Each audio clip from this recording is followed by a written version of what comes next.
and welcome to another episode of Sequin Girly Creates. This is a Sunday Sews chatty catch up twice in 1 week, you lucky people. Next Tuesday / Wednesday will be a pattern review vlog, though I'm working on that right now. So what's going to happen in today's episode? I'm going to share a small channel shout out. I'm going to tell you what I've been up to, what I'm planning, and also do a little recommendation of another board game / possibly a movie at the end today. Thank you to everyone for your lovely feedback, that people are enjoying them, which is brilliant. Somebody said that Wingspan is also available on iPad with lovely sound effects, so if you don't want a real physical board game, have a look at that. That sounds amazing. Things I was going to say, the vlogmas tour is going brilliantly. So we have had lots of lovely people because today's Sunday, so it's the 10th of December, so we're on the 10th person today, which is fantastic, and they're all in a playlist which I'll link below, but you can find it in my channel's playlists where you can watch them all in order, which is great to do, like you're opening an advent calendar. I'm going to pop a visual in here. Don't forget to email me if you want to come to the virtual social Christmas party on the 17th of December. I'd love to have you there. It's a fun little party online. You can wear your sparkles if you want, but you don't have to.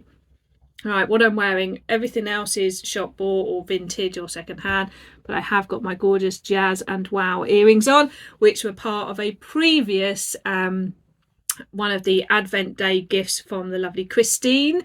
So there's those. Other gifts that I've had is, and please don't be upset, I can't remember which day. If you want to follow along daily and know which day, hop over to my Instagram because I'm putting them in the highlights and I'm putting a number on. So she gave me one of her gorgeous book covers where you can put the pen in the front here. Let me grab a pen. So that in there like that, and then it's a sewing planner. Now I've never had one of these, so I'm going to enjoy having a go at the sewing planner. I know this is the one I think that Christine likes as well. Let me look at the front cover.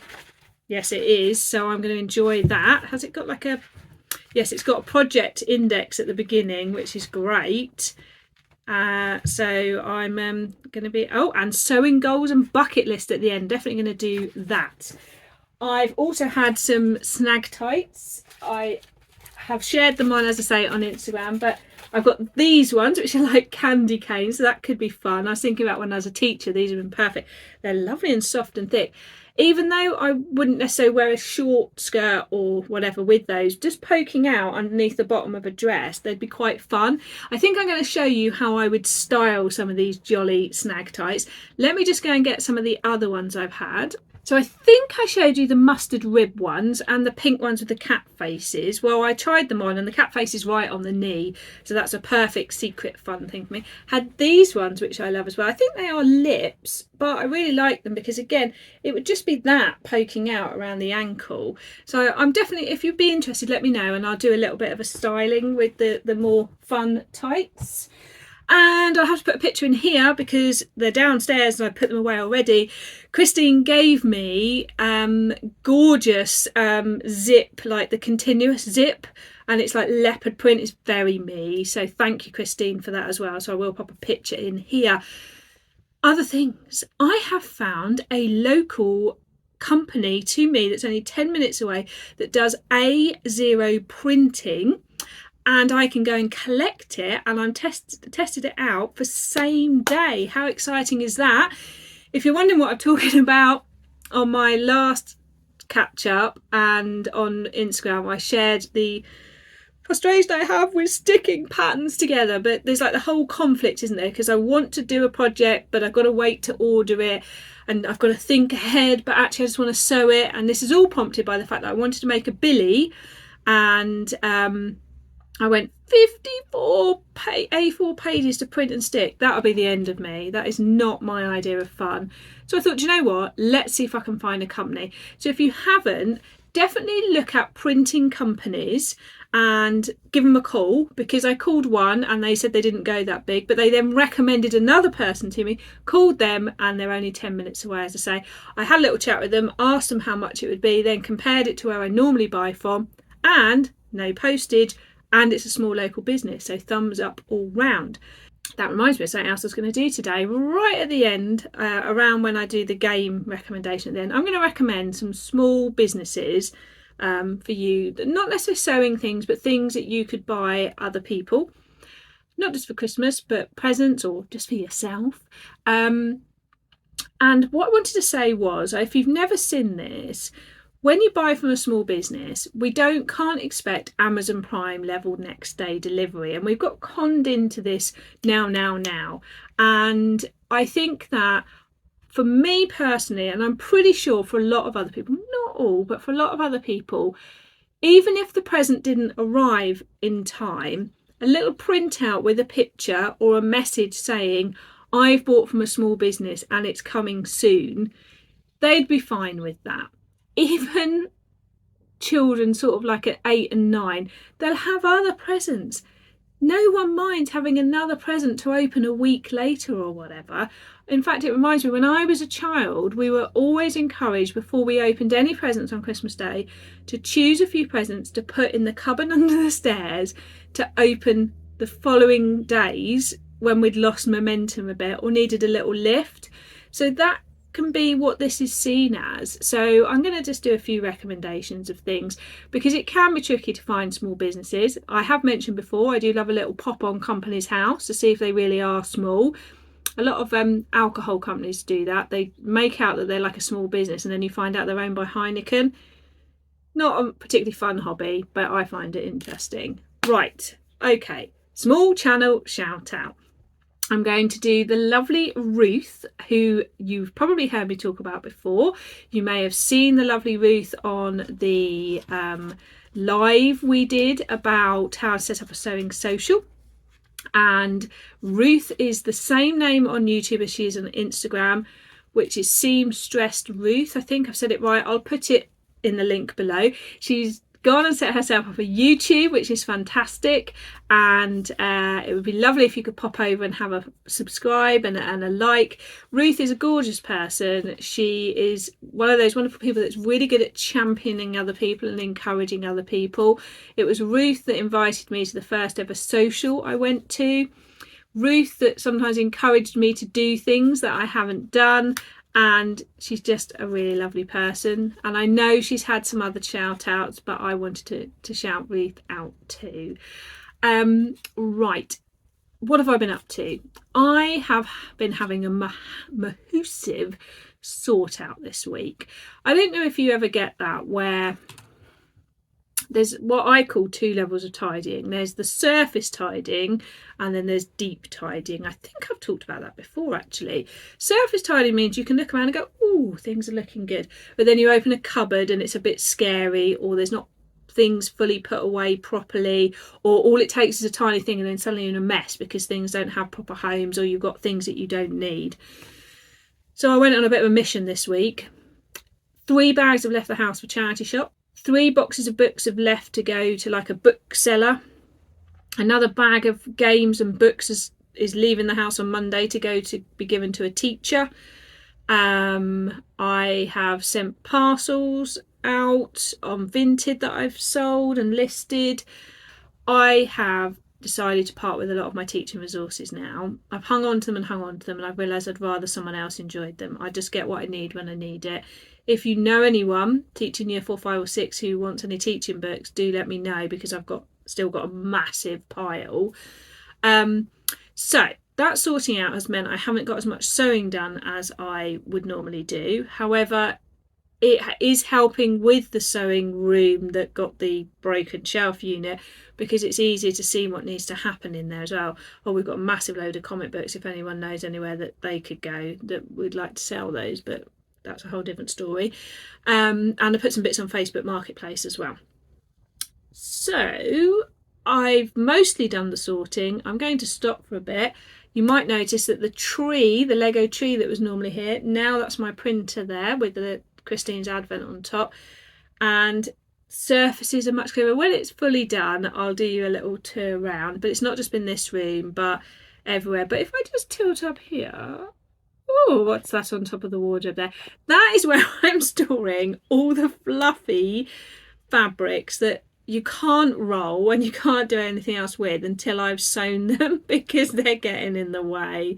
So I've put them in bags up there. One of them I had to bag it inside another bag because every time I moved it there was fluff going everywhere. So that's the sweatshirting fluffy department. I am in the process of sewing a billie, and by the time I finish this vlog I'm hoping to hop back on and show you. I fully hold Bex, that sews, responsible for this fabric. She's happy to be responsible for this fabric, and it's from First of Fabrics, and she showed it in one of her vlogmases where she'd bought it in person. So I hopped on very quickly and ordered it before the rest of you lovely people went and got it. So I'm sewing first a toile billie to get it right before I cut into this amazing fabric. Let me just show you it. It's still wet, I've washed it. Okay, look. I mean, how could I not? It's all your fault, Bex, but how could I not? And I'm also done on the T-shirt memories quilt. Now, at least a month ago, I shared this where I have cut over the time as my stepdaughter has grown up, T-shirts from when she was little right through to the last few years of the logos or whatever, and stitched them together. I've just got the last 2 runs to do, and then I'm backing it with a fleece blanket that I found in the Oxfam Superstore. So I'm on that right now. It's laid out on our bed. I've laid it all out, arranged the last bit, so that's going to be finished. So by the end of today's vlog you should be able to see that as well. And then I'm going to go on a bit of a cutting session. This is something I have worked out helps me to be more like time efficient, is that if I do lots of cutting and then bag them, I can then sew in between, as I've started to call it now. So I'll show you what I've cut by the end of this vlog as well. As I said, it's going to be a bit bitty. What I want to do is get something.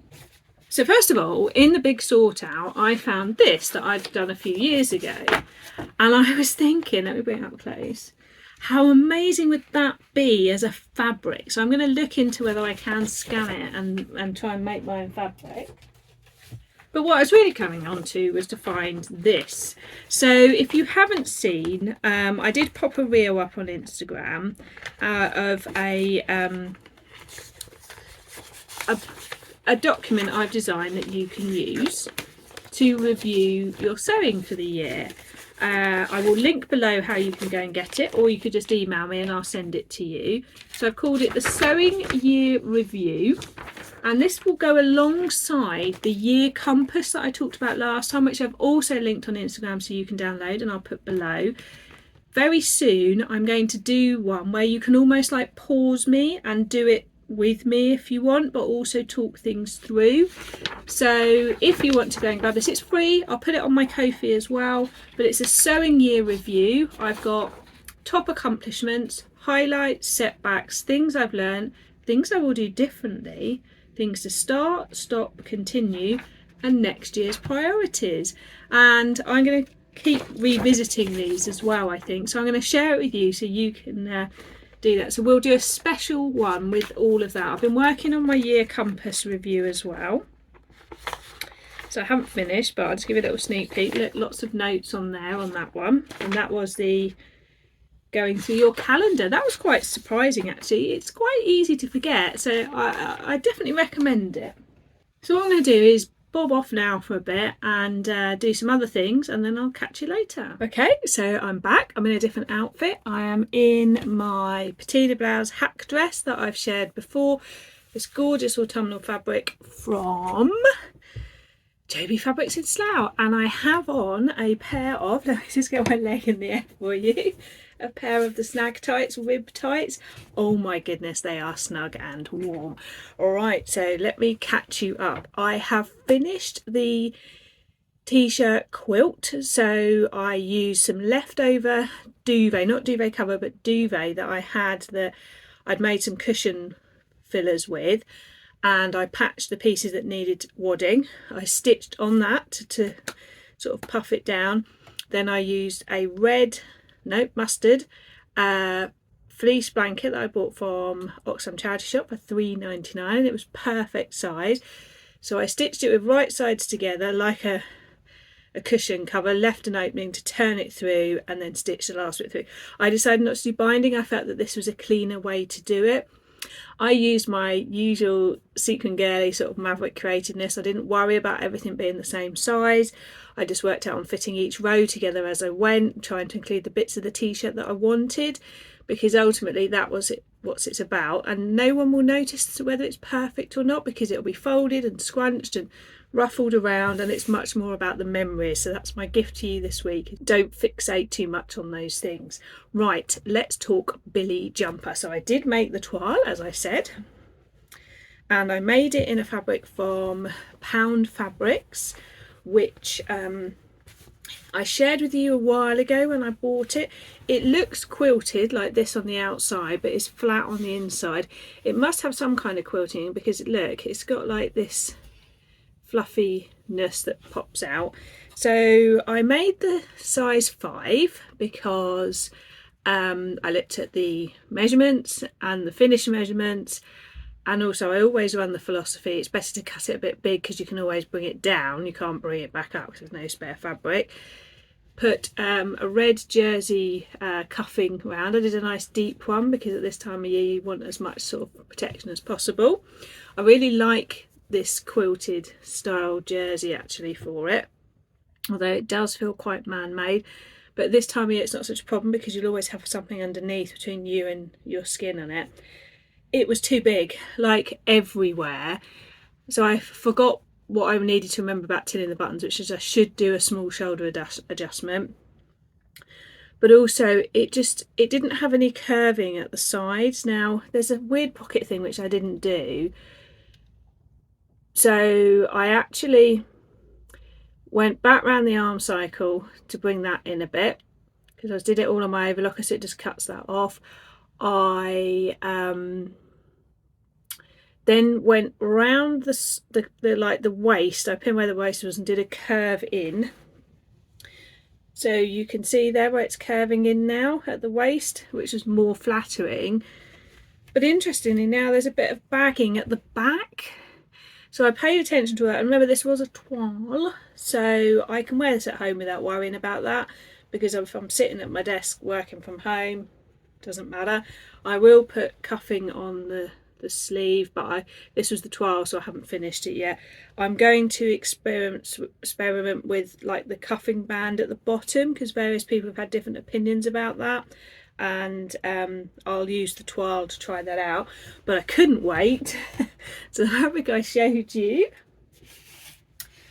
it was cut out straight after I stitched it up. Great thing is, if you make things like this on your overlocker, you can knock them out pretty quick, because it's a front piece, a back piece, and 2 sleeves, apart from like the cuffs and the neckband. So it's not many lines to need to do. So I went back to the pattern, and at the shoulders took it from a 5 to a 4. Then actually right into a 3 right at the shoulders, then out to a 4, and then came down, cutting it down to a 4. At the waist area curved into a 3, then out to a 4, and then to the hips to a 5, because you want that flexibility when you're walking. And also, again, I knew I could always bring it in a bit. Much happier with that when I put it on. Shoulders sit much better now. Again, you can see I did a really deep cuff on this one, almost like toaster sweater level.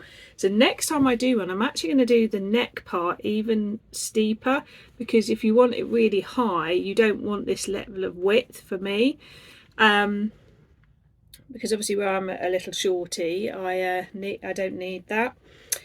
So I've done the cuffing on the sleeve. I went for this sort of blue that I got from Fabric Godmother, because I thought it picked up this blue in here, which I'm happy with that. So I did the double ribbed cuffing like that.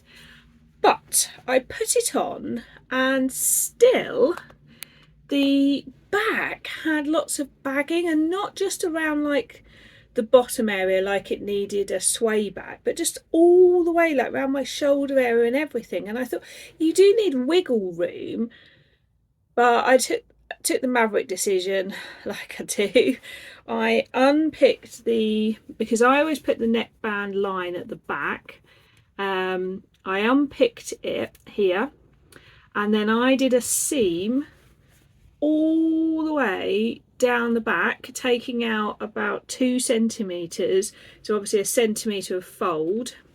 So I ran it all the way down. So if you look at the back now, there's a seam, but I mean this fabric you can't tell anyway, but seam. And then I took a bit out of the neckband and then reattached that. Now there is a little bit of a thing there, but you know what, no one's going to notice. I might unpick it again if I feel up to it and just sort that, but ultimately it fits better, which will look better, and that's what people when I will notice, not where there's a tiny little rumple at the back of the neck. The neck does need a pressing out. I'm probably going to top stitch around the edge here to top stitch the seam down, stop it flipping up. So I'll probably top stitch with a twin needle or something along here. But very happy. I will pop a picture in here of both of them, like all video. This fabric was lovely to sew with. I washed it yesterday and dried it and got the pattern printed and cut it out and made it. It's fleece backed. It is lovely. Look at how bright it is after wash one, which is always a good sign as well, because sometimes I have bought fabric from places like Rainbow Fabric, which is no shade on them, because you know it's all dead stock, but sometimes wash one and the black goes a bit. That's the thing about dead stock. Sometimes it is dead stock because the company find they're not happy with it or they get returns. But this is, and I believe I bought 2 meters, and there's a good amount left which I could use in panels on either another sweatshirt or as like amazing like cuffing. I don't know how that would be actually with fleece backed. It's worth trying though, isn't it? But I was thinking, I'm planning to do the mile end, and imagine the mile end in a mixture of like pink and this. So that's going to be coming. I am definitely going to do you a vlog all about snuggly wear. I also, as I said, cut out something else while I had my cutting board out. I cut out the graphite top and dress by Closet Core. I think it's from the Closet Core crew, which I am a member of. I will check for you. So it has a really interesting like neckline shape. I'll put a picture in here. I've cut it all out. It's in jersey, so it will be a relatively quick construction. However, I was reading the instructions and they recommend using a fold over elastic to strengthen this area of the neckline. So I need to decide if I'm going to do that or not, because the fabric I've got, it's whether I do it and experiment with it or whether I just recut the front into my twist front dress, because I can use the back of it and the sleeves anyway. But I really like, I'm going to be making that graphite dress because it looks great, but I might twirl it as a top first. Now that's where I'm going to end today's vlog, apart from recommendations. So board game recommendation this time is a game called Dominion. I'm moving over so I can put a picture in here. Dominion is what's definitely called a classic deck building game. When you first play it, I can tell you now, you'll be like, what is happening? But I promise you, go with it, play it, because it is one of those games that when you've played it a couple of times and you see how it pans out, particularly if you've not played a deck building game before, suddenly it will begin to make sense. Now, in our family, each of us plays it very differently, because the cards that are available give you extra goes in your rounds, or extra power, or extra effects on other players when you're having your go. And it's very clear when the game ends. It's great. It doesn't go on too long. But different people may play differently. So some people will focus on collecting very quickly lots of money to buy the things that end the games. Other people will play in an attacking style to rather than trying to collect what they need, they'll affect others. And you can't tell what other people are doing because you have so many rounds of collecting cards, you have so many in your hand that you just can't keep track, which is great, because there are some games like where you're counting around a board, it's very quick and very easy to see who is winning and to get disheartened if you're not. With Dominion, you can't tell, and suddenly out of nowhere someone will win. Okay, some small businesses for you. So the first one is Becky's Sewing Studio. I know I've mentioned her before, and I know at the moment a lot of people have got her advent calendars, her sewing advent calendar. But Becky does lots of great little gifts. I bought a good selection when I did my giveaway. So she has like lovely pins with stars on them. She has badges that say things like sewing is my superpower. She sells fabric. I've bought several bits of fabric from her and really loved sewing with them. She does like she does some jewelry. She's branched out into like pencils now. So great like stocking fillers, little bits, perfect for people in your life who are crafty, that sort of thing. So she's my recommendation number one. Number two is a jewellery person called the Crafty Anteater. Now you may have seen me wear her necklaces. I've got the Die Hard is a Christmas Movie necklace. She does acrylic jewellery, and what's great with her is you can order different lengths of necklaces and it comes as pieces, so you can take them in and out to make it shorter and longer. She has a really good range, and so I'd highly recommend the Crafty Anteater. By the way, these are all small UK businesses. My next one is, I can't remember her name, but she does wooden jewellery, and if you've got anyone in your life who loves nature or plants, she's got things like a gorgeous Montserrat like cheese plant necklace and earrings, and lots of other the colours in them. I'm putting them in here because I can't remember their name off the top of my head, but it will come back to me. And then my final small business shout out for today, I'll do some more another time, is actually a vintage clothing seller.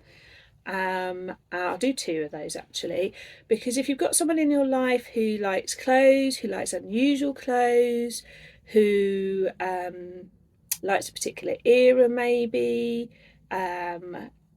they might want to choose it themselves and get you to get it, because that can be a great present, or you might be able to buy for them. So we've got Daizy Does Vintage, who has a really great selection, and she mostly sells off Vinted, but often puts pictures on Instagram. She sources everything herself individually. Sophie is brilliant, who runs Daizy Does Vintage. You can always message her, she'll always help you. So she's a great one. And the other one is the Vintage Circus, who sells through Instagram. She has a great selection, and I bought from her 2018, I want to say, for the first time. She's been around a lot of years. I will be back soon with a pattern review of hopefully the new seasons of East dress, to tell you what I really think about it. And then I'll be back again with I want to say a Sunday Sews, but no, it's my next turn I think in the vlogmas, so I will be back soon anyway. If you want to keep up with what's going on, do head over to my Instagram account where I am Sequin Girly for more updates and information. I will see you soon. Bye.